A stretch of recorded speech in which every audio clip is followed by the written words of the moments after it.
Good afternoon, people. Welcome back. We are doing chapter 1, electric charges and fields, and in the last 3 lectures we discovered charges, types of charges, methods of charging, Coulomb's law, electric field. We also saw in the last lecture continuous charge distributions and electric flux and Gauss's law.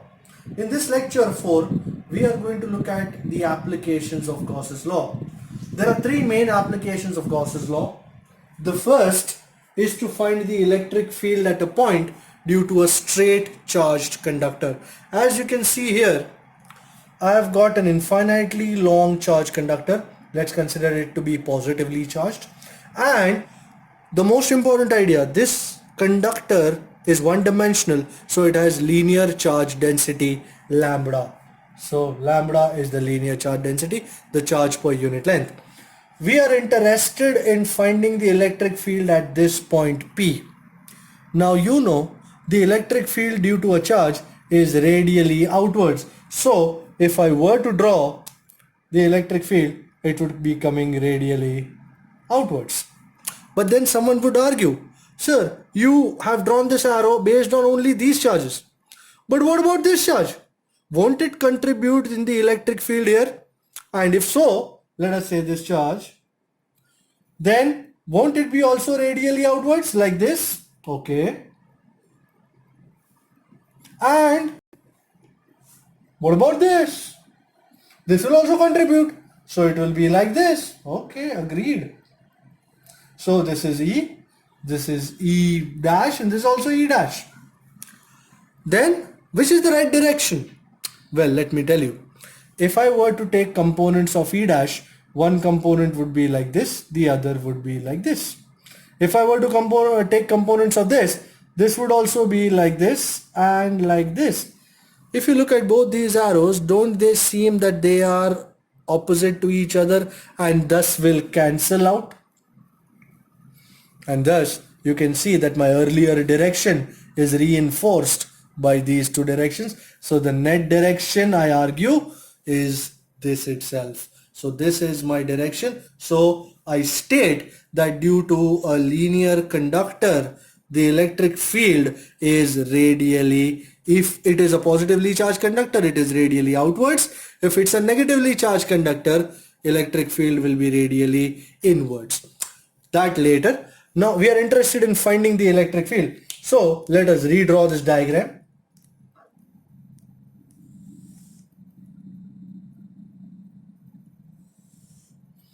This is my conductor, infinitely long you might say, and positively charged, okay. And this is my point P. Now if I have to use Gauss's law, I have to make a Gaussian surface also. Okay, one of my favorite Gaussian surface is this drum-shaped Gaussian surface.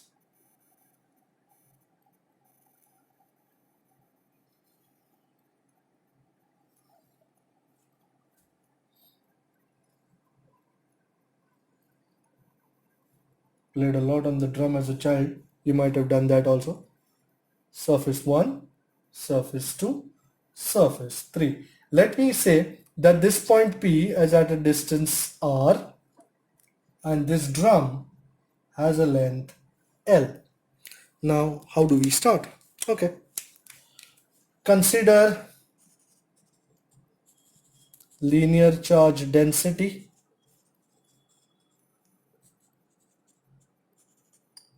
as lambda. We imagine a cylindrical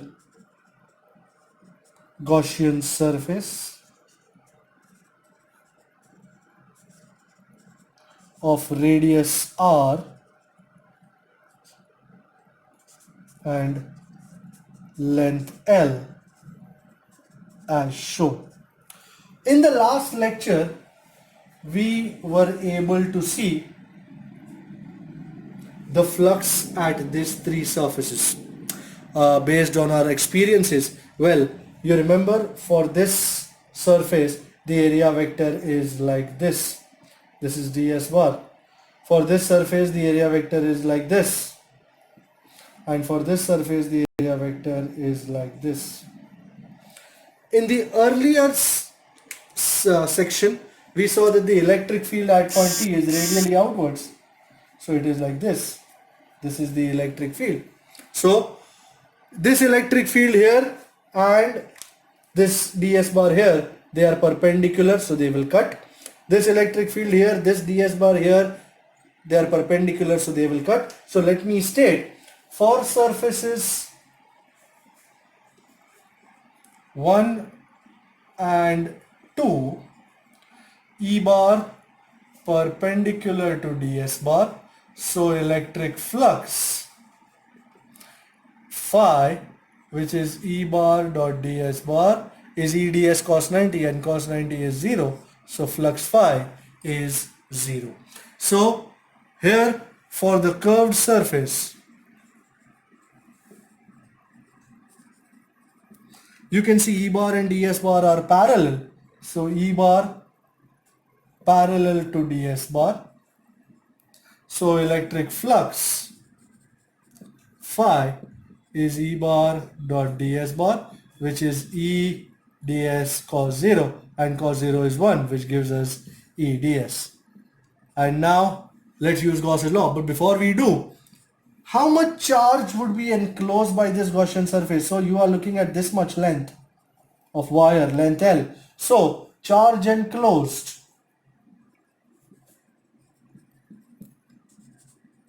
Well, everybody knows, we have already said that the linear charge density is lambda. That means in 1 meter length, there is lambda coulomb of charge. So if in 1 meter length there is lambda coulomb, in L meter length, how much coulomb would be there? Lambda into L. So sigma q is lambda into L. Now, according to Gauss's law, phi, which is integral over the whole surface E bar dot ds bar, is sigma q by epsilon 0. So we know already they are parallel to EDS, integral EDS, so E integral ds. Everybody knows what is the area of the curved surface of the cylinder.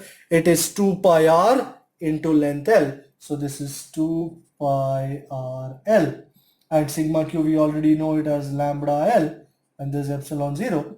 Let us cut L from both sides and we land up with E is lambda by 2 pi epsilon 0 r. Well, this is the idea. In vector form, you can write E bar is lambda by 2 pi epsilon 0 r into n cap, where n cap shows the direction, which for positive charge would be radially outwards, for negative charge it would be radially inwards. Well, but I love another equation also. Let me multiply and divide by 2. This is equation number 5. So if I multiply and divide equation 5 by 2, what do I get? This is 2 lambda by 2 pi epsilon 0 r into n cap. Oh, sorry, 4 pi epsilon 0. Everybody knows 1 by 4 pi epsilon 0 r. Isn't it k? So this is 2k lambda by r into n cap. This is the equation for the electric field at a point which is at a distance r from an infinitely long charge conductor having linear charge density lambda. So based on this, here r is the distance of the point from the conductor. Based on this, we have a sum in the textbook which we are going to solve. This is number 21. Let me tell you. In the textbook, if you have the textbook, you might as well open it. And if you are looking at numerical, it is 23. It says an infinite line charge produces a field of 9 into 10 raised to 4 Newton per coulomb at a distance of 2 centimeter. Calculate the linear charge density. Let's put down the data. The data is that the electric field is 9 into 10 raised to 4 Newton per coulomb. And how much is the distance? Distance is 2 centimeter. That's 2 into 10 raised to minus 2 meter. They have asked us to calculate lambda. As easy as it gets, we know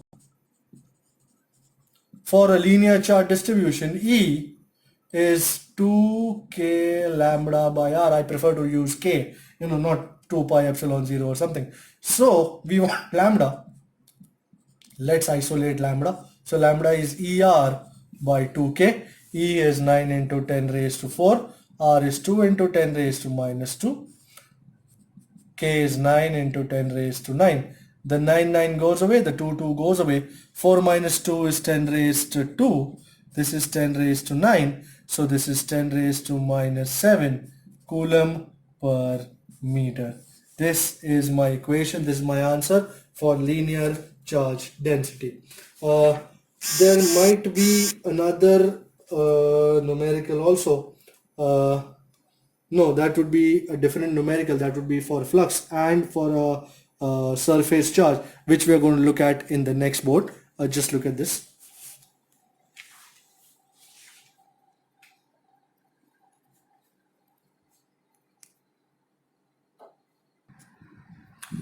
The second application is to find the electric field at a point due to a charged plane sheet. So this is a two-dimensional idea. This is a charged plane sheet.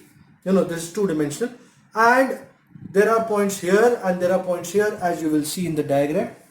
This is the black colored plane sheet, and we need to find the electric field at points P and P dash. Now if you want to use Gauss's law, you will have to take a Gaussian surface.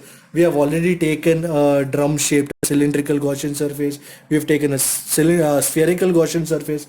I thought let us consider a differently shaped. I have taken this as a parallelopiped. So we imagine a parallelopiped shaped Gaussian surface. So a blue colored is our imaginary Gaussian surface. Now you could have taken a cylindrical Gaussian surface also, same result, no issues. Now if you were to see, first thing, suppose this is my plane sheet. At this point here, what would be the direction of the electric field? Don't you agree that due to this charge, the electric field would be outwards? Even here, electric field would be outwards. So let me draw the electric fields. This is here and this is here. I have drawn both the directions of the outward coming electric field due to this plane sheet. Now there are 6 surfaces to this parallelepiped. Let me simply draw the area vectors. Everything else will fall into line. Now for this particular face, this is the area vector. Let's call it ds. For this is the area vector ds. Here this is it. This it is downwards. For this facing u, it will come outside, and for the other one facing back, it will go outside, inside the board. Now just a look here. These two are parallel. These two are parallel. Look at this and look at this. They are both perpendicular. Look at this and look at this. They are both perpendicular. And if you were to look at the one that is coming towards you, this, if you look at this and look at electric field, aren't they also perpendicular? And same with the back side, this and this, they are also both perpendicular. So due to this, I am making a very important statement. On the flat sides, E bar and ds bar are parallel to each other. These are the two flat sides. Let me just shade them for your benefit. Light shading, parallel to each other, and we'll write here shaded portions. For the other 4 faces, E bar perpendicular to ds bar, thus electric flux associated, everybody knows it is E bar dot ds bar, which is E ds cos 90, and cos 90 is 0. So that takes it out of the way. 1, 2, the one facing you and the other backside, all 4 faces are gone. We have to just deal with these 2 faces. And to deal with them, I have Gauss's law with me. Now according to Gauss's law, so total flux, one here, let me call this as 1, let me call this as 2. So phi is phi 1 plus phi 2. Notice they are both parallel. So this is E ds. And let me call this area as A. This is also A. So this is EA plus EA, which is 2EA. And now the total charge associated, it will be this much, this much area. And if surface charge density is sigma, so total charge enclosed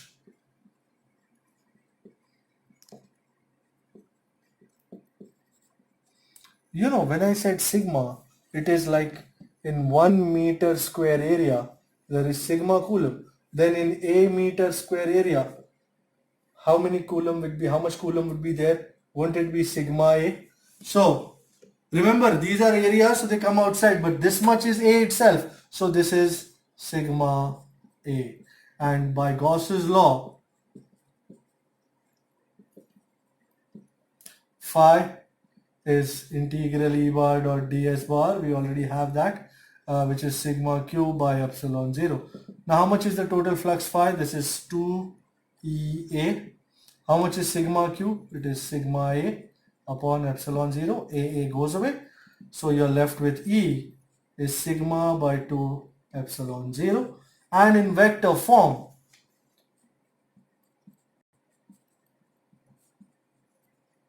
you can write it as E bar is sigma by 2 epsilon 0 into n cap. So this is the derivation for the electric field due to a plane charge sheet. If I were to use this, now I usually take it as a tip or rather as a note. What if I have 2 plates?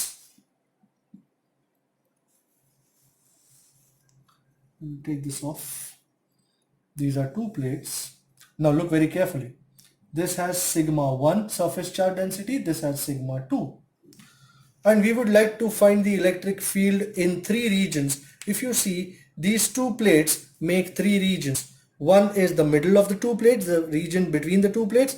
Other is to the left of plate 1. And the third is to the right of plate 2. So, due to each plate, we will have 3 electric fields. One here, here and here. Let us take one plate, write down the electric fields, then we'll go to the next plate. For the first plate, electric field is always radial, as you can see here. So if this plate is taken, the electric field here will point like this. Here it will be like this, and here also it will be like this. Let me say this again. This electric field is not due to this plate. No, it is only due to this plate.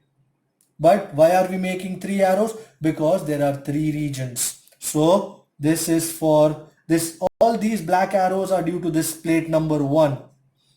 Now let us write the values. This is sigma 1 by 2 epsilon 0. Values are same irrespective of distance. And now I'll draw this second plate. The blue plate. Let us draw it in blue,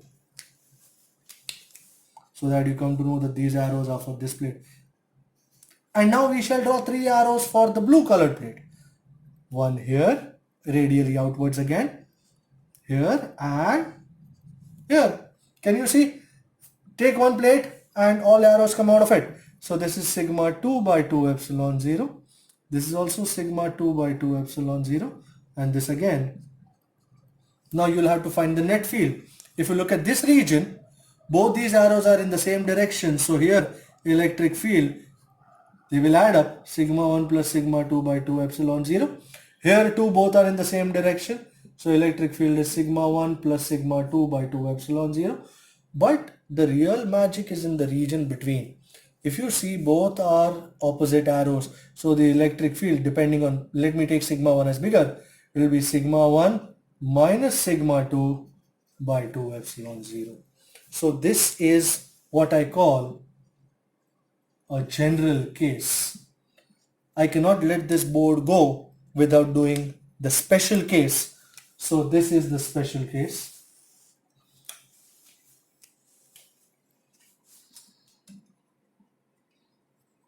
Stay tuned. Again, two plates. Only difference, now this is plus sigma and this is minus sigma. And we are going to make three arrows rather. The first three arrows will be for plate 1 due to this plus sigma. And as you have very well seen, radially outwards in all directions. Sigma by 2 epsilon 0, sigma by 2 epsilon 0, sigma by 2 epsilon 0. Again, let me change the color of the plate. The blue colored plate.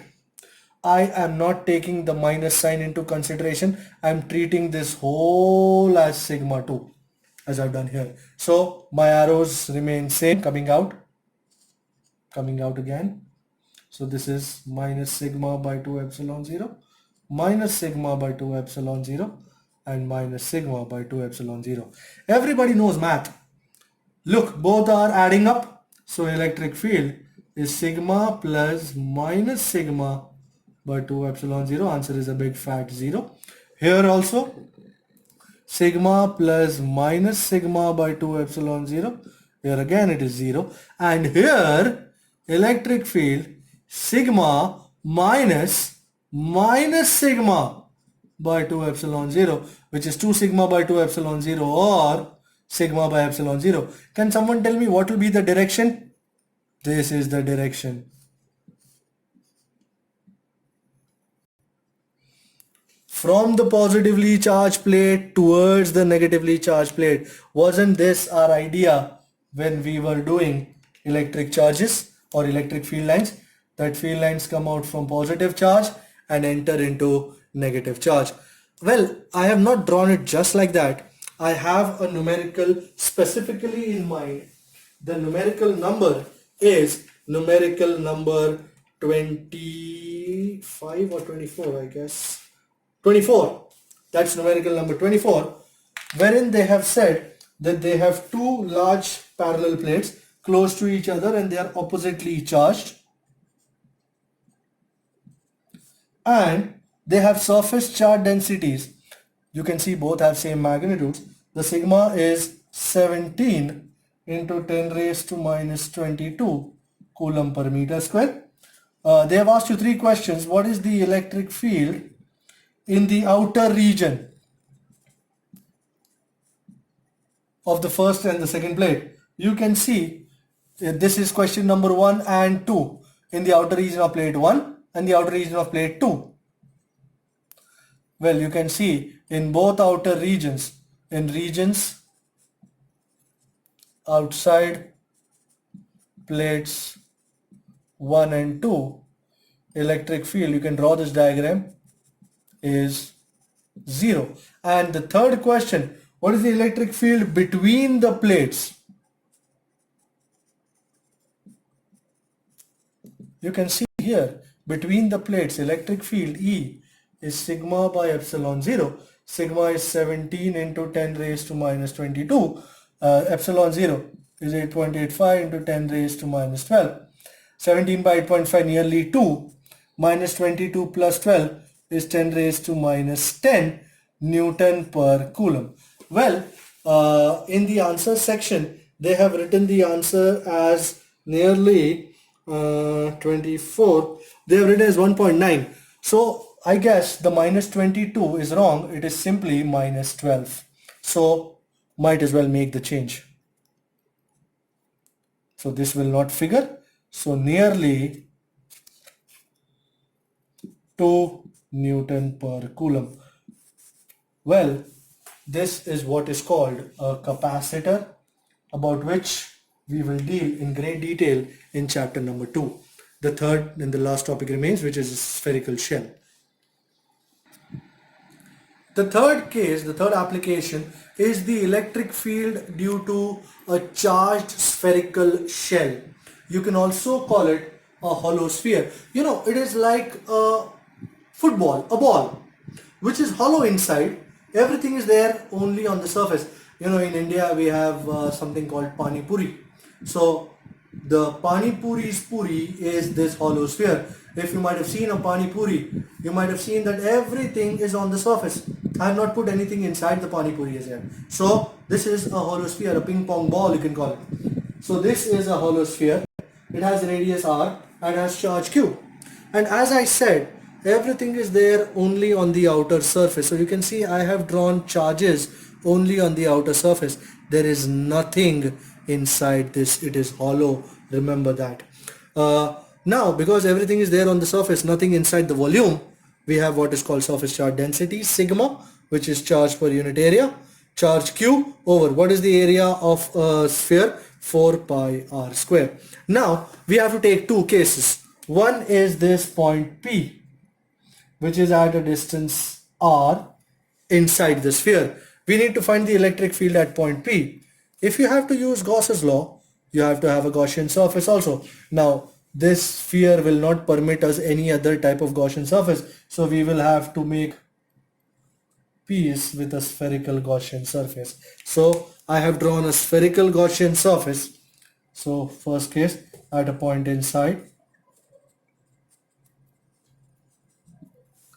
So point P lies inside the sphere at a distance r from point O. Remember, r is less than big R. We draw an imaginary Gaussian surface, spherical Gaussian surface of radius small r. Now, if we have to use Gauss's law, we have to know what would be the charge enclosed by this sphere. If you look at this, isn't this hollow? So, how much? All charge is there on the surface itself. There is nothing inside the Gaussian surface. So, what would be the total charge enclosed by the surface? If you look at this diagram,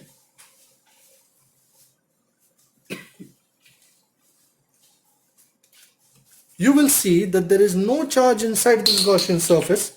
So, here sigma q is 0. This is a very important fact, as there is no charge inside the sphere. Thus, the electric field, so by Gauss's law, you know, flux phi is integral E bar dot dA bar, which is sigma q by epsilon 0. You can argue that ds bar, okay, ds bar, that the Gaussian surface has an area. Yes, absolutely. It is a three-dimensional Gaussian surface of radius small r. So the area of the Gaussian surface would be 4 pi r square. But how much charge is enclosed by the Gaussian surface? It is 0. And because it is 0, so the electric field also becomes 0. We thus write E inside is 0. The second is for a point outside. I would redraw the diagram, but a smaller one, let us say. Oh, it's supposed to be black. So let us draw a black sphere inside.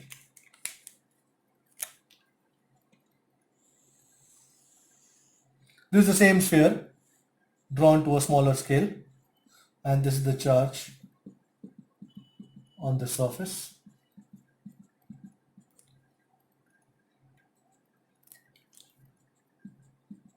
And this is my point P. No, we can't call it P. Let's call it S. This is point S. And this distance is R. We again draw a spherical Gaussian surface. Now, first thing first, how much charge is enclosed by the spherical Gaussian surface? Do you agree that the entire sphere is enclosed by the Gaussian surface. So here, charge enclosed by this blue colored Gaussian surface is Q. So according to Gauss's law, phi, which is integral E bar dot ds bar, is sigma Q by epsilon 0. The area of the blue colored Gaussian surface, 4 pi r square. How much charge is enclosed? Q total. And as a result, E can be written as 4 Q by 4 pi epsilon 0 r square. We love this. We already saw this equation way back when we were doing electric field. So KQ by r square, this I call it as E outside, is KQ by r square. But do not forget that r is the distance of the point from the center of the sphere. I wish to have another expression also. From the earlier equation, from equation 1, you saw that sigma is Q by 4 pi r square. So how much is Q? Isn't it sigma into 4 pi bada r square? So from equation 1, Q is sigma into 4 pi big R square. Let us put this here. You can't have 1 here. This is 2. This would be 3. So put this in 3. So E outside is, we know K as 1 by 4 pi epsilon 0. This small r square is here. And what is Q? This is sigma into 4 pi big R square. 4 pi goes away. So E outside is sigma by epsilon 0 bada r square by small r square. Do not forget that big R resembles the radius of the sphere. Small r is the distance of the point from the sphere. So big R is the radius of sphere and small r is the distance of the point from the center of the sphere. If I take this into consideration, I have numerical 21 ready to be solved. If you look at numerical 21, they say that there is a conducting sphere of radius 10 centimeter and has an unknown charge. The electric field at a distance 20 centimeter, always remember the distance will be small r, is given as 1.5 into 10 raised to 3 Newton per coulomb. And points radially inward. They want us to find the net charge on the sphere. So, two things. Can you see that the point is lying outside the sphere? So this point lies outside the sphere, and thus our equation for E outside will work. So E outside is KQ by R square. We know R is 20 centimeter. So how much is Q? So this is E R square by K. E is 1.5 into 10 raised to 3. R is 20 centimeter, that's 0.2, or 2 into 10 raised to minus 1, the whole square. Everybody knows K, 9 into 10 raised to 9. So 1.5 into 4, 3 minus 2, that's 1, over 9 into 10 raised to 9. Now 1.5 into 4 is 6. 6 by 9 is 2 by 3, that's 0.666 or 0.67. And 1 minus 9 is minus 8. So you can call it this, or 6.7 into 10 raised to minus 9 coulomb. But the question is whether it is positive or negative. Because the electric field is inwards, as electric field points inwards, this charge is negative. And thus I can write my final answer as Q is 6.7 nanocoulomb, but with a negative sign. So minus 6.7 nanocoulomb is my final answer. The chapter, the theory ends here. We shall meet for one more lecture wherein I will do some important numericals. Till then, stay safe, happy solving, goodbye.